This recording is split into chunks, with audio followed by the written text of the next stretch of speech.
Hello everyone, আসসালামু আলাইকুম। আমি মোহাম্মদ নাজমুস সাকিব। আপনাদের সাথে আজকে কথা হবে ডাটাবেজ নিয়ে। তো আমাদের যে ডাটাবেজের যে অ্যাসাইনমেন্টগুলো ছিল, অ্যাসাইনমেন্টগুলো 1, 2, 3, 4 মানে প্রত্যেকটাই স্টেপ বাই স্টেপ আমি দেওয়ার সিদ্ধান্ত নিয়েছি। এইজন্য একটু লেট হলো, দুঃখিত। অ্যাসাইনমেন্ট নাম্বার 1 যেটা আছে একটু খেয়াল করেন।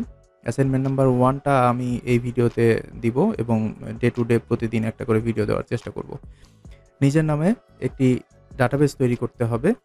অ্যাড্রেস নামে একটি টেবিল সেভ করতে হবে। নিম্নের ফিল্ডগুলো দিয়ে টেবিলটি ডিজাইন করতে হবে। আচ্ছা, তো এখানে আমাদের ডাটাবেজ কিভাবে তৈরি করতে হবে এটা আমাদের ফার্স্ট কাজ। সেকেন্ড কাজ হচ্ছে আমাদের একটা টেবিল তৈরি করতে হবে যার নাম দিতে হবে অ্যাড্রেস এবং সেই অ্যাড্রেসের যে নামে যে টেবিলটা হবে সেই টেবিলের মধ্যে আমাদের ফিল্ড নামে কিছু অপশন অ্যাড করতে হবে যেটা আমাদেরকে ডিজাইন ভিউ থেকে অর্থাৎ ডিজাইন করতে হবে এবং তারপরে সেখানে কিছু ডাটা এন্ট্রি করতে হবে। ওকে, তো কথা না বাড়িয়ে আমি সরাসরি হচ্ছে মাইক্রোসফট অ্যাক্সেস ২০১৬ আমি এখানে যে ভার্সনটা ইউজ করছি সেটা ইন্টারফেসে চলে গেলাম। ইন্টারফেসে যাওয়ার পরে আমি ব্ল্যাঙ্ক ডাটাবেজ একটা ক্রিয়েট করছি এবং এটার একটা নাম দিচ্ছি যে মারুফ। আমার ডাটাবেসটার নাম দিলাম মারুফ এবং এটার লোকেশনটা আমি হচ্ছে এখানে সেট করে দিচ্ছি।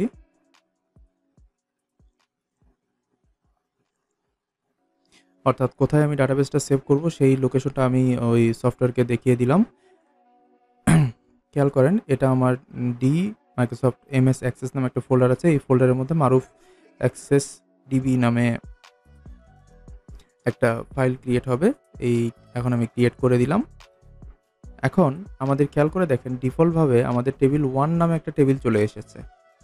আচ্ছা, আপনাদেরকে ইন্টারফেসটা নিয়ে একটু কথা বলে দিই। এটা ওপরের যে এরিয়াটা এটাকে আমরা রিবন এরিয়া হিসেবে বলবো। এই পাশের বাম পাশে একদম উপর থেকে নিচ পর্যন্ত যে এরিয়াটা এটাকে আমরা হচ্ছে মেনু হিসেবে চিনবো এবং এটা হচ্ছে আমাদের ওয়ার্কিং এরিয়া। ঠিক আছে? আচ্ছা, তো আমরা এই টেবিল 1 যেটা আছে, এই টেবিল 1 টা ডিফল্টভাবে তৈরি হয়েছে। আপনার যদি টেবিল আরও প্রয়োজন পড়ে বা কাস্টমভাবে টেবিল নিতে হয়, সেক্ষেত্রে আপনি কি করবেন? সেক্ষেত্রে আপনি সরাসরি এই যে ক্রিয়েট নামে যে রিবন এরিয়াটা আছে, ক্রিয়েটে চলে যাবেন এবং টেবিল ক্লিক করবেন। টেবিলে ক্লিক করলে খেয়াল করে দেখেন টেবিল 2 নামে কিন্তু আরেকটা টেবিল চলে এসেছে।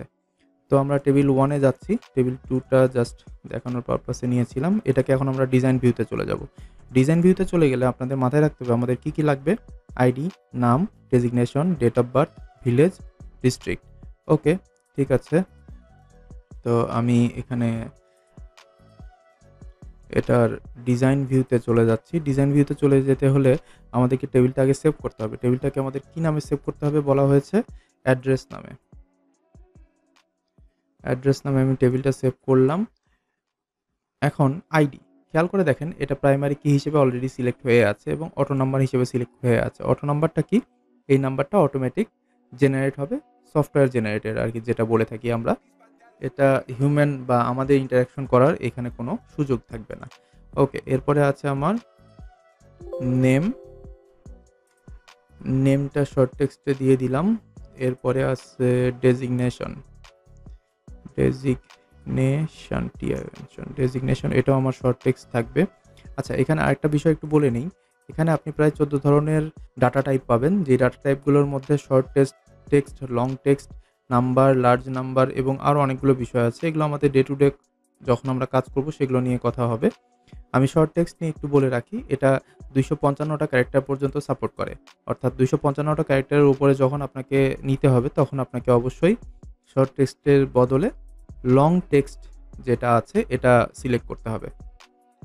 ওকে, তারপরে আমরা যাব ডেজিগনেশনের পরে হবে হচ্ছে ডেট অফ বার্থ। এটা হবে ডেট টাইম। ডেট এবং টাইম দুই ধরনের ডাটাকে আমরা এই ফিল্ডে সেভ করতে পারবো। এরপরে আছে আমাদের ভিলেজ শর্ট টেক্সট এবং হচ্ছে ডিস্ট্রিক্ট না ডিস্ট্রিক্ট। ওকে, সো এটাকে আমরা শর্ট টেক্সট হিসেবে নিচ্ছি এবং আমার 1, 2, 3, 4, 5টা ফিল্ড। এই ফিল্ড নেম এবং ফিল্ড নেমের যে ডাটা টাইপ এগেনস্টে যে ডাটা টাইপগুলো আছে সেই ডাটা টাইপগুলো এখানে সেট করা হয়ে গিয়েছে। এখন আমি যেটা করব, এটার সেভ অপশনটা এখান থেকে ক্লিক করতে পারি, বা এখান থেকেও সরাসরি আমি হচ্ছে ডাটাশিট ভিউয়ে চলে যেতে পারি। তাহলে আমাকে ওই সেভ করব কিনা এটা চাবে। ওকে, আমি সেভ করে দিলাম। এখন আমার টেবিলটা রেডি হয়ে গিয়েছে। এখানে আমার ডাটাগুলো এন্ট্রি করে নিতে হবে। ঠিক আছে? ওকে, তো আমি ডাটাগুলো এন্ট্রি করে নিচ্ছি, নিয়ে আবার ভিডিওটা রান করছি। আচ্ছা, একটু খেয়াল করে দেখুন, আমার ডাটাগুলো এখানে এন্ট্রি হয়ে গিয়েছে। এখন আমার যেটা অ্যাসাইনমেন্ট মোতাবেক যেটা বলা হয়েছে, অ্যাড্রেস টেবিল নামে যে টেবিলটি আছে এটা ওপেন করতে বলা হয়েছে। তো আমাদের এখানে কিন্তু অ্যাড্রেস টেবিলটা অলরেডি ওপেন হয়ে আছে। আমি একবার তারপরেও দেখাচ্ছি। এটাকে আমি এই যে সেভ দিয়ে ক্লোজ করে ফেললাম। আমাদের সাইড প্যানেল যেটা আছে, সাইড প্যানেলে আমাদের যতগুলো টেবিল থাকবে সব টেবিল, আপনার শুধু টেবিল না, টেবিল, কোয়েরি, ফর্ম এবং আপনাদের রিপোর্ট, এই সবগুলো বিষয় আপনি হচ্ছে এই সাইড প্যানেলে পেয়ে যাবেন। তো এখানে অ্যাড্রেস নামে যে এরিয়াটা আছে, অ্যাড্রেসের উপরে আমরা ডাবল ক্লিক করলে বা রাইট ক্লিক করে যদি ওপেনে ক্লিক করি, সেক্ষেত্রেও আমাদের ওই টেবিলটা বা ওই সংশ্লিষ্ট যে ফর্ম বা কোয়েরিটা আছে সেটা ওপেন হয়ে যাবে। হ্যাঁ? ওকে।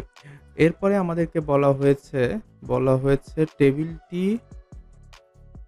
টেবিলটিতে নিচে ডাটাগুলি এন্ট্রি করতে বলা হয়েছে। ডাটাগুলি তো আমরা এন্ট্রি করে ফেলেছি। এরপরে উপরের টেবিল হতে ফার্মার ডিলিট করে ডিইও লিখুন। ওকে। এটা একটা ইন্টারেস্টিং পয়েন্ট হতে পারে। খেয়াল করেন, এখানে অলরেডি লেখা আছে। আমি এর আগেই এটা নিয়ে একটু কাজ করছিলাম, তাই এখানে ফার্মারটা ডিইও হয়ে আছে। আচ্ছা, চলুন তাহলে নেক্সট এরিয়াটা একটু কিভাবে দেখব সেটা একটু দেখে নিই আমরা। আচ্ছা, এখানে ধরুন আমার এখানে ৬ নাম্বার যেই ইয়েটা আছে, কলামটা আছে, সেইখানে খেয়াল করে দেখেন ফারুক নামে একজন আছে, যিনি হচ্ছে ডেজিগনেশন হচ্ছে উনি ফার্মার, এবং ওনার আরও কিছু ইনফরমেশন আছে। তো আমাকে এখানে করতে বলা হয়েছে কি? আমাকে এখানে করতে বলা হয়েছে ফার্মারকে ডিলিট করতে বলা হয়েছে এবং ডিইও লিখতে বলা হয়েছে। আচ্ছা, সামথিং কিছু একটা লিখতে বলা হয়েছে। এখন আমার মূল কাজটা হচ্ছে যে, ধরেন এখানে আমার তো প্রায় ৭টা ডাটা আছে। কিন্তু আমার তো এখানে চাইলে ৭টার বেশি আরও অনেক ডাটা থাকতে পারে। যেমন হাজারখানেক ডাটা থাকতে পারে। ২,০০০, ৩,০০০, ৫,০০০ ডাটা থাকতে পারে। সেক্ষেত্রে আমি সেই ডাটাগুলোকে কিভাবে সর্টিং করব বা খুঁজে বের করব? আমি যদি খুঁজে বের করার কথাটাই বলি, সর্টিং করা, খুঁজে বের করা ২ টা জিনিস একদমই পার্সপেক্টিভ থেকে চিন্তা করলে অবশ্যই আলাদা। তো আমি এখানে খুঁজে বের করার বিষয়টা আপনাদের সাথে একটু আলোচনা করছি। খেয়াল করেন, আমার এই যে ফাইন্ড অপশনটা আছে, আপনি যদি ফাইন্ড অপশনটাতে ক্লিক করেন, এরকম একটা উইন্ডো চলে আসবে আমাদের, হ্যাঁ? তো উইন্ডো চলে আসলে আমার এখানে করতে হবে যেটা, আমার উইন্ডো যদি চলে আসে, আমি এই যে টেবিলটাতে যেকোনো জায়গায় আমার যদি সিলেক্ট থাকে সমস্যা হবে না আশা করি খুব একটা। তারপরেও অ্যাক্সেসের ভরসা নেই, কখন কি সমস্যা করে বেড়াই। আচ্ছা, ফাইন্ড হোয়াট, আমি কি খুঁজবো? আমি খুঁজবো হচ্ছে ফার্মার। কোথায় খুঁজবো? লুক ইন এই ধরনের এই ডকুমেন্টে, এই পুরো ডকুমেন্টে। আচ্ছা, কি ম্যাচ করতে হবে? পুরো ফিল্ডটাকেই ম্যাচ করতে হবে। ওকে, পুরো ফিল্ডটাকেই ম্যাচ করে নিলাম। সার্চ সব পুরো এরিয়া। ম্যাচ কেস দরকার নেই। কেস হলে যেটা হবে, ছোট হাত বড় হাত যে লেখাটা আছে এটা সহ ধরবে সে। তো আমি ফাইন্ড করলাম। দেখেন, আমার অলরেডি সেই ফরম্যাটটাকে ধরে ফেলেছে, হ্যাঁ? এখন এই ফরম্যাটটাকে আমার রিপ্লেস করতে বলা হয়েছে কি দিয়ে? আমি ডিইও লিখে, না? ডিইও লিখে। ওকে। সো ডিইও লিখে ধরেন এখানে ফার্মার ১০ জন, ৫ জন বা ১৫ জন আছে। আমি যদি শুধু একটাকে চেঞ্জ করতে চাই, খেয়াল করে দেখেন এখানে ছোট্ট একটা অপশন আছে রিপ্লেস নামে। আমি রিপ্লেসে ক্লিক করা মাত্র ওই ফার্মারটা ডিইও দিয়ে রিপ্লেস হয়ে যাবে। আদারওয়াইজ আপনি যদি এখানে যতগুলো ফার্মার আছে সবার ডেজিগনেশনই যদি চেঞ্জ করতে চান, সেক্ষেত্রে আপনি রিপ্লেস অলে যদি ক্লিক করেন, আপনার এটা হয়ে যাবে। ঠিক আছে? ওকে, ধন্যবাদ। এরপরে আমাদের কি কাজ আছে একটু দেখি আমরা। এবং ডাটাবেসটি বন্ধ করতে বলা হয়েছে। ওকে। সো আমি ডাটাবেসটি এখান থেকে যে রাইট ক্লিক করে ওই ডাটাবেস টাইটেলের উপর, টেবিলের টাইটেলের উপর রাইট ক্লিক করে আমি ক্লোজ এ ক্লিক করছি। ডাটাবেসটি আমার বন্ধ হয়ে গিয়েছে। এরপরে কি বলে, পুনরায় অ্যাড্রেস টেবিলটি ওপেন করতে বলা হয়েছে। আজকের কাজ সহ সেভ করে ক্লোজ করতে বলা হয়েছে। ওকে। তাহলে এইটাকে যদি আমি আবার ওপেনে ক্লিক করি, খেয়াল করে দেখেন এই যে ডিইও লেখা যেটা, এটা কিন্তু এখনো আছে এবং সব ধরনের ডাটাগুলোই আমার আছে। ওকে। তো এটাকে আমি আজকের কাজটাকে সেভ করে দিলাম এবং আমার ফাইলটাকে ক্লোজ করে দিচ্ছি। তো আজকের মতো এ পর্যন্তই। আমরা নেক্সট যে অ্যাসাইনমেন্টটা আছে সেটা নিয়ে আগামীকালকে কথা বলব। ধন্যবাদ।